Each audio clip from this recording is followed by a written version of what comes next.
De volta com o programa Atualidades na TV. Continuamos o nosso bate-papo aqui com Afonso Domingues. Ele que é escritor, que é instrutor de yoga, que é ator, que é poeta. Seu filho também está fazendo teatro no Rio de Janeiro, não é isso? Isso, ele está lá, ele descobriu, aliás, desde cedo, né? Ele começou aqui em Teresópolis com a Mônica, Botafogo, aqui na Casa de Cultura, ainda na adolescência dele. Eu acho que ali ela plantou uma semente, porque ele se encontrou no palco. Ele está fazendo um trabalho muito bonito, está estudando na Martins Pena, se encontrou, é maravilhoso. É muito bom isso, muito né? bom. Agora, Afonso, você foi muito jovem para fora do Brasil, não foi isso? Antes de você resolver a fazer o teu caminho pelas Índias, você antes foi para a Europa? Eu fui para a Suíça. A ideia dos meus pais era que eu seguisse carreira diplomática, então fui preparado para isso desde a infância, né? Que eu aprendi várias línguas desde pequeno, e aí fui para a Suíça, eu tinha 14 anos de idade. Só que meu pai morreu quando eu tinha 17 anos de idade. E eu comecei um grande questionamento sobre a morte. Eu disse, caramba, o sujeito morreu com 50 anos, tinha acabado de fazer 50 anos, teve um infarto e foi embora. E eu comecei a questionar a morte. E depois, aí você voltou. Quando seu pai morreu, você voltou para o Brasil. Eu vim ao Brasil, mas voltei para a Suíça. Eu só vim ao Brasil, voltei para a Suíça, tentei terminar o meu bacharelado internacional que eu estava fazendo na Suíça. Mas o questionamento da morte não me deixou quieto. E eu conheci um Mahatma indiano ainda na Suíça e fui iniciado por ele numa forma de meditação.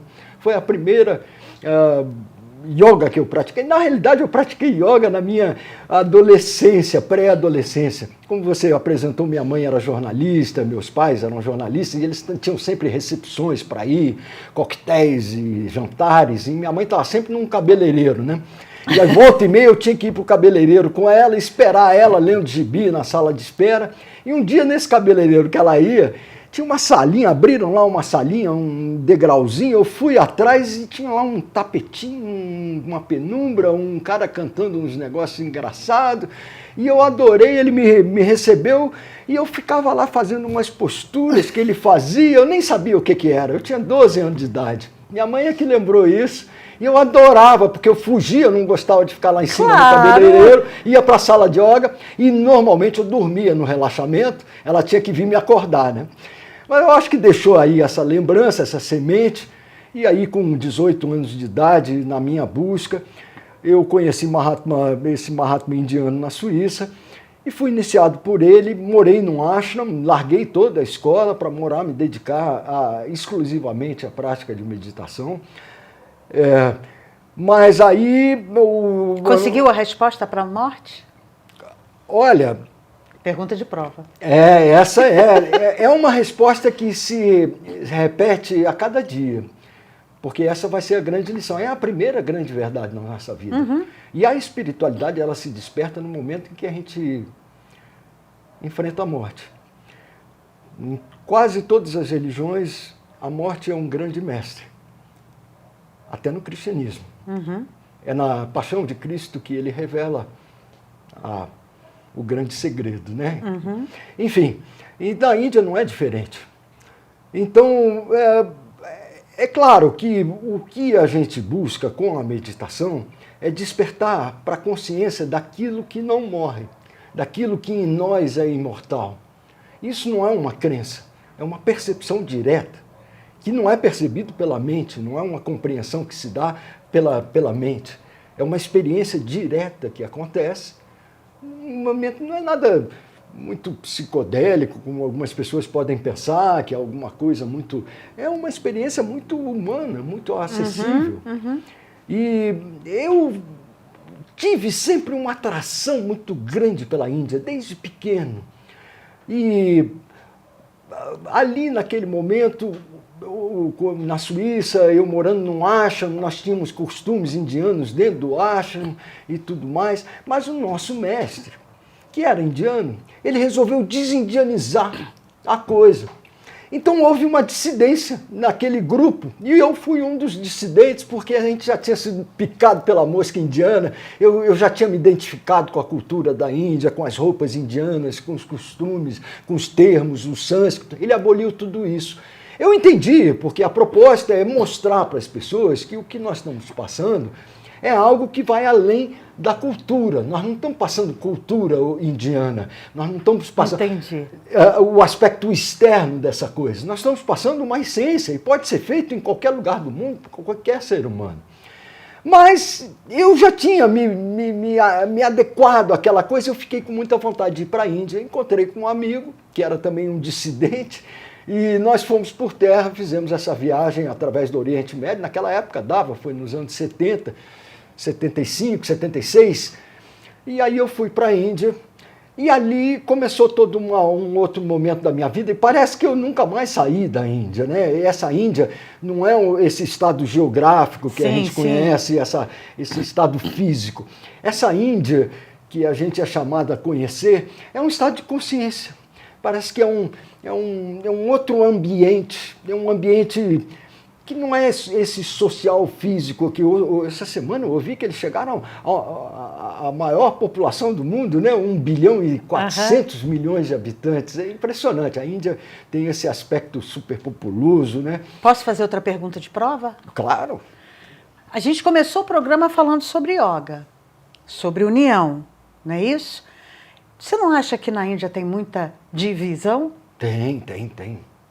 Tem, e o próprio país, ele tem... Um contraponto? Não é nenhuma crítica. Não. É só para a gente pensar. É aquilo que nós estávamos falando. Existe a Índia secular, a Índia do mundo, e que eu acho que nós deveríamos aprender muito com ela. A Índia de Gandhi. A Índia de Gandhi é a Índia secular. É.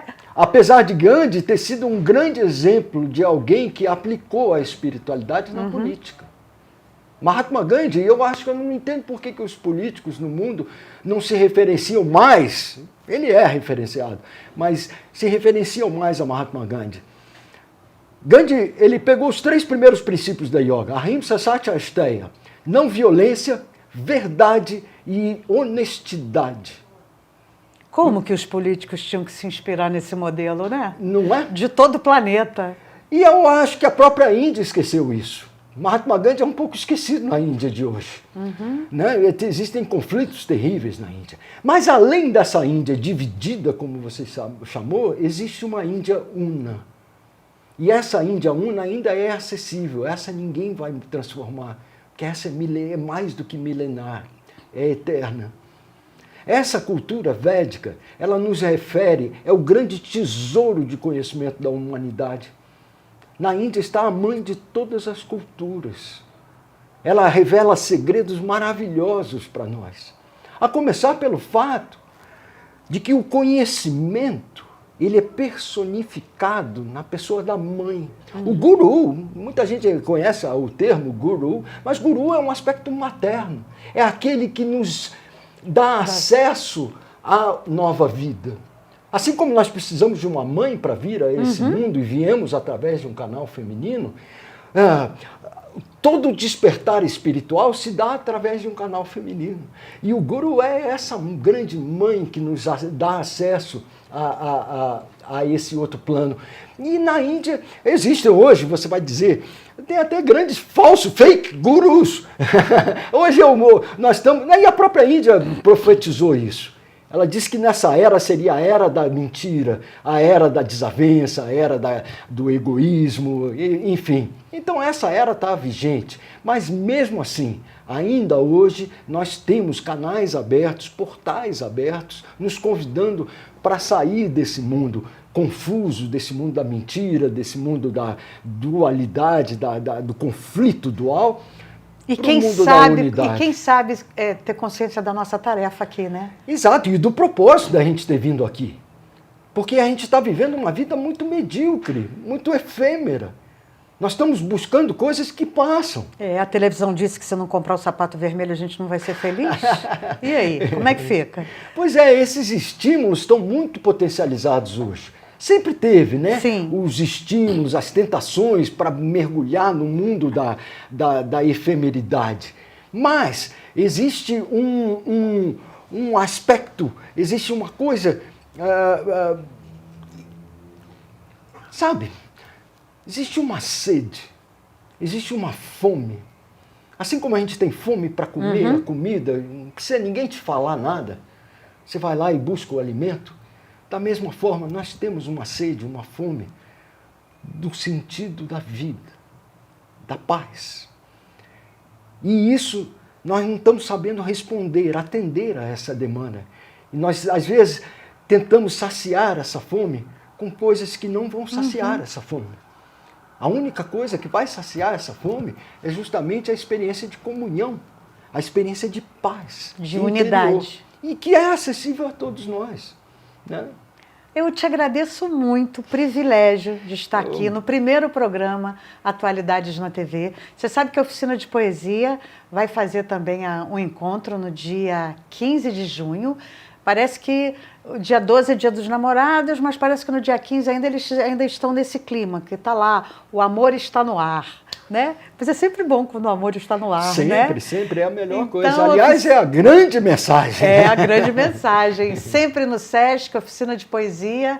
O Luciano vai colocar aí pra gente aí o bannerzinho. Não esquecendo dessa vivência com o nosso mestre Afonso Domingues, sempre em Vrajabrume, sempre aos sábados. Se você não puder ir nesse sábado, você vai sempre, você vai avisar, jogar nas mídias sociais, não é isso? Em princípio vai ter todo sábado. Então, todo sábado. E quem sabe a gente faz uma matéria lá naquele paraíso? Com o maior prazer, quando vocês quiserem. Tá? É sempre uma honra estar com você, é sempre um aprendizado enorme. Nós vamos agora para a matéria na Escola de Arte de Teresópolis. Vamos bater um papo com o Márcio de Paula. Não vai embora não. Fica aí com a gente.